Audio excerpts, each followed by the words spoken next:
ہاں جی، بسم اللہ الرحمن الرحیم۔ آج ہم وادی بیضاء آئے ہیں اور اس کو وادی جن بھی کہتے ہیں، اور یہ ایک انڈے کی شیپ کی بنی ہوئی ہے۔ اس طرح ایک انڈا ہوتا ہے نا، ایک طرف سے موٹا ہوتا ہے اور آگے سے تھوڑا سا چونچ بنی ہوتی ہے، تو یہ اس کو وادی بیضاء کہتے ہیں۔ بیضاء عربی زبان میں انڈے کو کہتے ہیں۔ تو یہاں پر بہت ساری ایک کہانیاں بنی ہوئی ہیں اور ایسے ہی بلا وجہ کی ایک خیال بندیاں ہیں۔ ایک تو یہ ہے کہ یہاں وہ جو زمین کا ایک چکر ہے جس کو کشش ثقل کہتے ہیں، اور اس کو کیا کہتے ہیں جی، اس کا کوئی نام ہے اسپیشل، تو میرے ذہن میں بھی آ جاتا ہے۔ تو اس کی وجہ سے یہاں مدینہ شریف کو جب واپس گاڑی کریں یا کوئی بھی چیز جو موومنٹ والی ہو، آپ اس کو نیوٹرل کر دیں تو وہ ادھر کو کھینچنا شروع ہو جائے گی، یہاں تک کہ گاڑی جو ہے وہ 120 کلومیٹر کی سپیڈ سے بھاگتی ہے واپسی کی طرف۔ اب یہ جو چیز ہے یہ پاکستان میں بھی ہے، اور یہ چیز میں نے خود مسقط کے اندر، جو ہمارے بھائی مقصد کہتے ہیں، مسقط کے اندر ایک پہاڑی پر ایسے چڑھتے ہوئے نا، یہ ہمارے عمر بھائی ہیں، تو یہ بہت اچھی یعنی تعریف کرتے ہیں مختلف شہروں کی، اور بہت زیادہ معلومات ان کے پاس ہیں۔ تو وہ پہاڑی پر اس طرح چڑھتے ہوئے وہ بڑی سپیڈ سے گاڑی نیوٹرل کر دی اس نے، اور وہ فارچونر تھی، وزنی گاڑی تھی، وہ بھی ایسے پہاڑ کے اوپر چڑھ گئی۔ تو اس کا تعلق اس کہانی کے ساتھ تو نہیں ہے کہ بھئی یہ جگہ جو ہے یہ بلدیہ نے مدینے سے باہر کر دی، تو اس کے بعد پھر یہ چیزیں ادھر کو جانے لگیں، تو جگہ نے گویا کہ بول کر کہا کہ بھئی میں مدینے کے سے الگ نہیں ہو سکتی، میں مدینے کا حصہ ہوں۔ بھئی ساری کائنات کے مالک آقا کریم ہیں، وہ مدینے ہو یا مکہ ہو یا کوئی اور چیز ہو، ساری کائنات کی بادشاہی اللہ نے، میں تو مالک ہی کہوں گا کہ ہیں مالک کے حبیب، نہیں ہے محبوب و محب میں میرا تیرا۔ اعلیٰ حضرت کہتے ہیں کہ آپ مالک کے حبیب ہیں تو آپ مالک ہیں۔ اچھا، یہاں ایک اور چیز آپ کو میں عرض کروں، اس سے پیچھے اگر آپ جائیں تو شاہ فہد نے مسجد قبلہ تین سے تھوڑا پیچھے ہٹ کے، جہاں یعنی مدینہ کی حدود سے باہر ایک مکان بنایا تھا، یہ میرا خیال ہے 90s کی بات ہے جی، تو 2000 سے پہلے کی بات ہے، جب شاہ فہد ہوتا تھا، شاہ عبداللہ سے پہلے جو وہ اس ملک کا شاہ تھا۔ تو اس مقام پر دجال نازل ہوگا، دجال اترے گا، اور دجال جو ہے وہ مدینہ میں داخل نہیں ہو سکے۔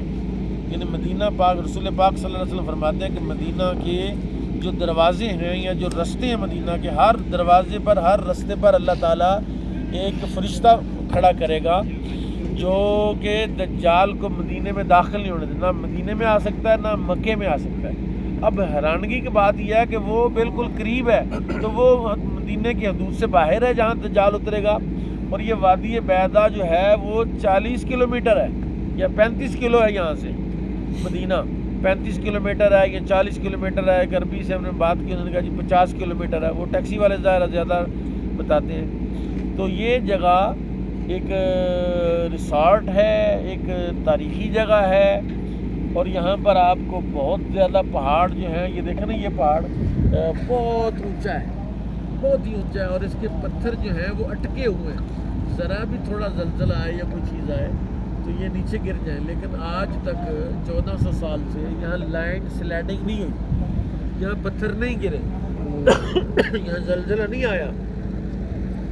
تو قرب قیامت میں اللہ نے قرآن عزیز میں کہا نا کہ والسماء والطارق وما ادراک ما الطارق النجم الثاقب، تو جب وہ ہوگا اذا السماء انفطرت واذا الکواکب انتثرت واذا البحار فجرت واذا القبور بعثرت، یعنی ہر چیز جو ہے، یہ پہاڑ جو ہیں وہ ریزہ ریزہ ہو جائیں گے، تو اس وقت پوری دنیا جو ہے وہ ایک لیول اس کا ہو جائے گا، اور اس پہ دجال نے آنا ہے، اور یہ اس کی آثار میں سے ہے۔ تو آج ہم یہاں آئے اس سفر میں، پچھلے سال آئے تھے تو یہاں نہیں آ سکے، تو اس کا نام اصل ہے وادی بیضاء۔ اور باقی وہ جو